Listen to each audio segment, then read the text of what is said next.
你好，大家好，我叫黄老师，我是在 Lucky Win 学校教汉语的。สบายดีทุกคนอาจารย์ชื่ออาจารย์หวงอาจารย์เป็นอาจารย์สอนภาษาจีนอยู่โรงเรียน Lucky Win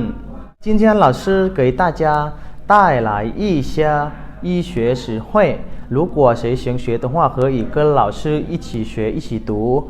มื้อนี้อาจารย์ได้นำเอาคำศัพท์เพจมาแนะนำมาสอนให้นักเรียนทุกคนได้รู้เนาะถ้าหากว่าผู้ใดสนใจอยากเรียนเกี่ยวกับคำศัพท์เพจเป็นพื้นฐานไว้สามารถมาเรียนกับอาจารย์ได้เราเริ่มกันเลยเนาะเริ่มภาษาจีนว่าจังได๋开始เห็นบ่เรามาเริ่มกันเลยเริ่มอ่านคำศัพท์เพจอ่านไปพร้อมอาจารย์สามารถใส่บิ๊กจดแต้มไปนำเนาะ用笔写一写好吗好我们开始吧医院虹膜医生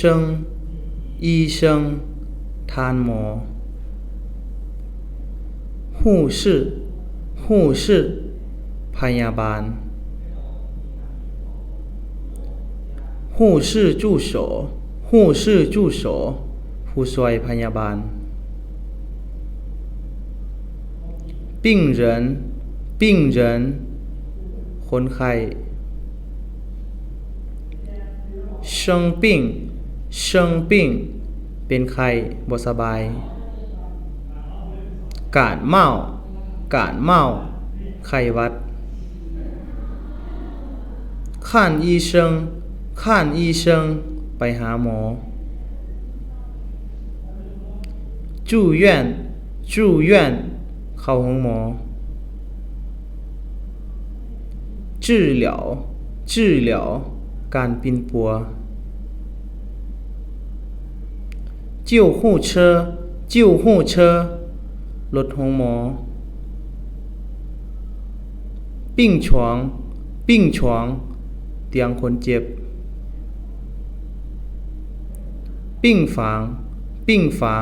ห้องคนเจ็บ流行病โรคระบาด针灸การฝังเข็ม吃药กินยา打针สักยา动手术การผ่าตัด